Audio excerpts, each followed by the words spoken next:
Assemblée générale 2022, rapport moral. 2022 a été une année de transition lors de laquelle les poneys clubs et centres équestres de France ont pu retrouver une activité davantage normalisée. La crise sanitaire a finalement laissé place à une situation économique tendue. Cette année encore, le GHN a contribué à améliorer les conditions d'exercice des dirigeants d'établissements équestres en levant certains freins rencontrés dans les entreprises. Les actions pour la profession sociale. Le GHN est la seule organisation patronale représentative de la branche des centres équestres. Ses élus sont largement impliqués dans le dialogue social. Ils siègent au sein de Capiat, ex-FAVSEA, et représentent les employeurs au sein de la CPNE-EE. Poursuite des travaux de rapprochement des branches. À la suite de la signature de l'accord de méthode visant au rapprochement des branches professionnelles des centres équestres, des entraîneurs de trot et des entraîneurs de galop en septembre 2018, le travail de rédaction du socle commun et des annexes professionnelles se poursuit. Nous devrions arriver à une première ébauche de texte d'ici la fin de l'année 2023. Hausse des salaires dans un contexte inflationniste. Dans un contexte d'inflation, le salaire minimum interprofessionnel de croissance, SMIC, a été revalorisé en 2022 à 3 reprises. 1er janvier 2022, 0,9%, mai 2022, 2,65%, août 2022, 2,01%. Dans le même temps, la grille des salaires de la convention collective des centres équestres a été revalorisée de 3,5% au 1er février 2022. Un second rendez-vous à l'automne 2022 n'avait pu permettre qu'un nouvel accord soit trouvé. À titre d'information, après une nouvelle augmentation du SMIC en janvier 2023, les partenaires sociaux se sont mis d'accord en février sur une augmentation de 6,5% sur toute la grille et 7,5% en ce qui concerne le coefficient 130. Réenregistrement du CQP EAE. Le certificat de qualification professionnelle enseignant amateur d'équitation a été réinscrit au registre national des certifications professionnelles pour 5 ans le 22 décembre 2022. Cet enregistrement dans un contexte global de restriction du nombre de certifications est un témoignage de la crédibilité du travail conduit par la branche.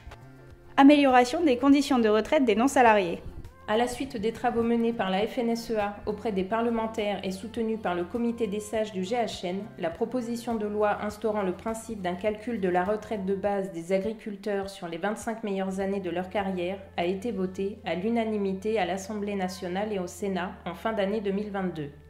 De plus, la loi Chazagne II, entrée en vigueur au 1er janvier 2022, revalorise les minima de pension des conjoints collaborateurs et des aides familiaux de 555,50 € par mois à 713,11 € par mois. Contrôle des aides Covid par la MSA. Les allègements de charges sociales dont ont bénéficié les établissements durant la crise sanitaire ont fait l'objet d'une campagne de contrôle de la part des services de la MSA au second semestre 2022.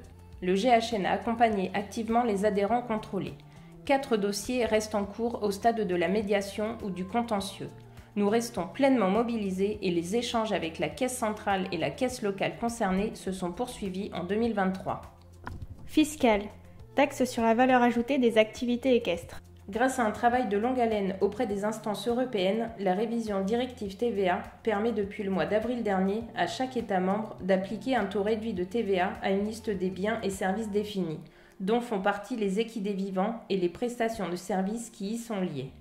Aux côtés des représentants de la filière, l'ensemble des acteurs du GHN se sont mobilisés en multipliant rendez-vous et prises de parole afin de voir transposer dans la loi de finances pour 2023 une fiscalité adaptée aux activités équestres. À la suite des élections législatives de juin 2022, l'étude du PLF pour 2023 s'est tenue dans un contexte législatif singulier, la Première ministre ayant eu recours une dizaine de fois à l'article 49 alinéa 3 de la Constitution pour entériner le budget. De ce fait, il n'a pas été possible de faire modifier le régime de TVA applicable aux activités équestres dès 2023. Des avancées ont cependant pu être obtenues. Un amendement porté par la profession a reçu le soutien actif des 2 chambres parlementaires, en commission des finances à l'Assemblée nationale, puis au travers d'un vote plénier au Sénat. Les représentants du gouvernement rencontrés se sont engagés oralement à conserver une place pour les activités équestres parmi la cohorte des activités éligibles à un taux réduit selon la nouvelle directive TVA. Ils ont également confirmé qu'aucune revalorisation de TVA ne viserait nos activités à court terme. Enfin, un travail partagé avec les services de Bercy concernant le chiffrage des mesures envisagées pour permettre un retour à un taux de TVA adapté et sécurisé pour les activités équestres est actuellement en cours.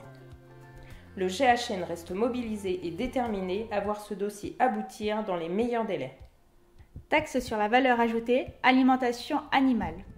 Dans le cadre du PLF pour 2023, par l'intermédiaire d'un amendement porté par la FNSEA et soutenu par le GHN dans le but d'accompagner le volet élevage de la production agricole nationale, l'application du taux réduit de TVA à 5,5% est élargie depuis le 1er janvier 2023. Celui-ci vise à permettre une économie de trésorerie pour les exploitants agricoles.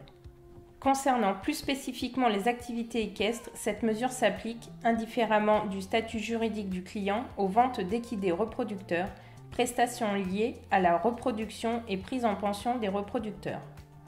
Un BOFIP attendu d'un jour à l'autre viendra préciser les mesures. Taxe foncière. L'objet du contentieux qui existe entre des centres équestres et certaines administrations fiscales régionales au sujet de l'imposition foncière des carrières n'a pu être réglé.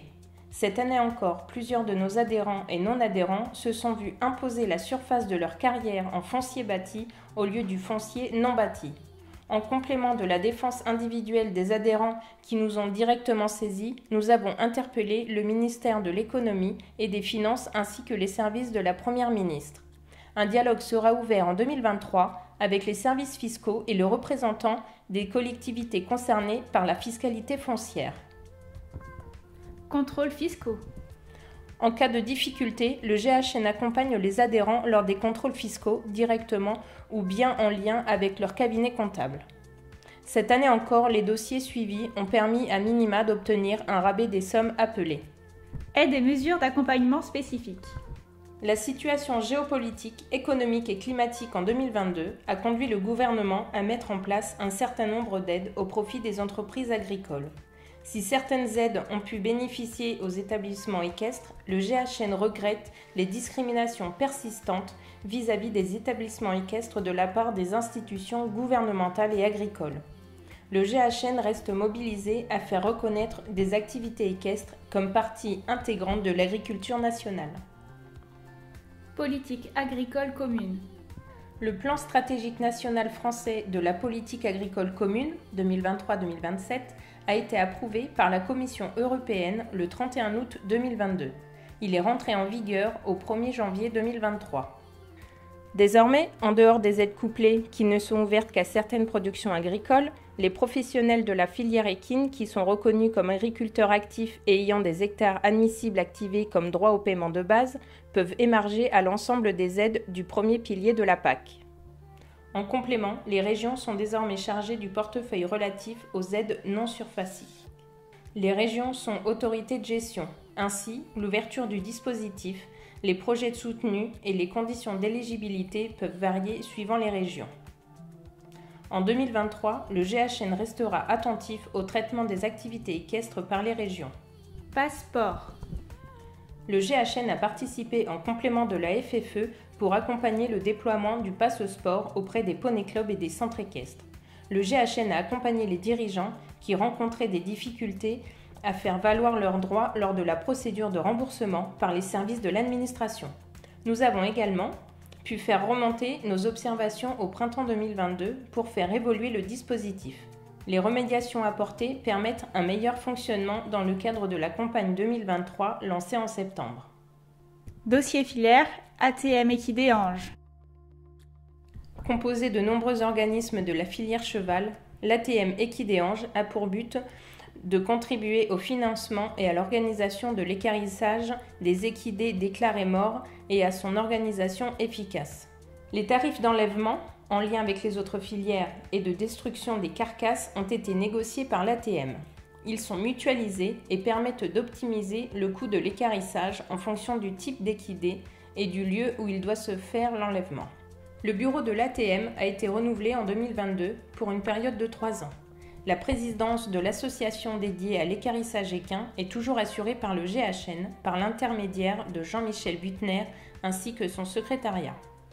L'année 2022 a également marqué le début d'un nouveau contrat de marché triennal avec les sociétés d'équarrissage qui sont dorénavant 3 à se partager le territoire métropolitain, Secanim, Atemax et Provalt. Le bilan de l'année 2022 est positif puisque le nombre de déclarations et de demandes d'enlèvement via l'ATM Equidéange a augmenté de 9% par rapport à 2021. Val-Fumier. Le GHN porte également ce dossier avec l'IFCE dans le but de réactualiser le guide du fumier établi en 2006 par la FIVAL. L'année 2022 a marqué le début de la seconde phase des travaux du programme Val-Fumier avec 3 nouvelles grandes régions étudiées. Grand Est, Bourgogne-Franche-Comté, Nouvelle-Aquitaine, Occitanie, PACA. En parallèle, la plateforme de mise en relation des producteurs et de valorisateurs de fumier a été ouverte à quasiment l'ensemble des régions. La Bretagne sera ouverte en 2023. En fin 2022, ce sont plus de 500 gisements qui ont été identifiés sur cette carte. Bien-être équin. Entrée au début du XXe siècle dans le débat public, la notion de bien-être équin est aujourd'hui un enjeu majeur de pérennité des activités équestres. Co-signataire de la charte pour le bien-être équin et du guide de bonnes pratiques afférents, le GHN est un acteur engagé pour le bien-être des équidés. À propos de cette question sociétale particulièrement sensible, le GHN est convaincu que l'amélioration du bien-être animal doit s'appuyer sur une approche scientifique et économique, seule capable d'accompagner les dirigeants vers des progrès réels et soutenables. Loi visant à lutter contre la maltraitance animale. Le 30 novembre 2021, la loi visant à lutter contre la maltraitance animale et conforter le lien entre les animaux et les hommes a été promulguée. Le GHN a été attentif au contenu de cette loi tout au long de son parcours législatif. Plusieurs décrets sont parus en fin d'année 2022 concernant le certificat d'engagement et de connaissance. En ce qui concerne les détenteurs professionnels, une première liste des diplômes donnant l'équivalence à cette certification a été éditée. Le GHN est surpris de la non prise en compte des diplômes du BEES, du CQPASA et des diplômes fédéraux. Nous serons attentifs aux prochaines listes de diplômes à paraître. Feuille de route, bien-être animal relative aux animaux de sport, de loisirs et de course que sont les équidés. Le GHN a participé à l'élaboration de la stratégie bien-être animal du ministère de l'Agriculture et de l'Alimentation au sein du groupe Animaux de sport et de loisirs, Équidés. Ce travail s'inscrit dans un contexte européen marqué par une révision des normes communautaires en 2023, la stratégie BEA 2016-2020 étant achevée. Aux côtés des représentants de la filière, mais également de nombreuses associations animalistes, nous avons cherché à faire entendre la voix des dirigeants. Le GHN demande au gouvernement d'agir afin que les règlements européens qui vont être revus en 2023 soient économiquement soutenables et ne créent pas de concurrence déloyale entre la France et les autres États européens. Groupe de travail alimentation des équidés. Le GHN a été sollicité pour participer au premier groupe de travail mis en place par l'IFCE sur le sujet de l'alimentation équine. Le pôle syndical et Margot Hubert, représentant le conseil des jeunes dirigeants du GHN, ont été désignés pour représenter le GHN dans cette nouvelle instance dont les premiers travaux seront conduits en 2023. Activité du GHN, adhésion. En 2022, dans le cadre du déploiement du plan stratégique du GHN, les formules d'adhésion ont été revues. L'adhésion syndicale a été différenciée de l'accès aux services qui nécessite désormais un abonnement premium. En 2022, le GHN compte 1969 centres équestres adhérents. 80% d'entre eux ont souscrit également à l'abonnement premium. Service salaire. 799 établissements employeurs confient l'établissement de leur fiche de paye au GHN, soit une augmentation de 10% du nombre de dossiers suivis par rapport à 2021, pour un total de 30 662 bulletins de salaire réalisés. On constate une légère augmentation du nombre moyen de salariés par structure. Le succès du service salaire du GHN ne se dément pas.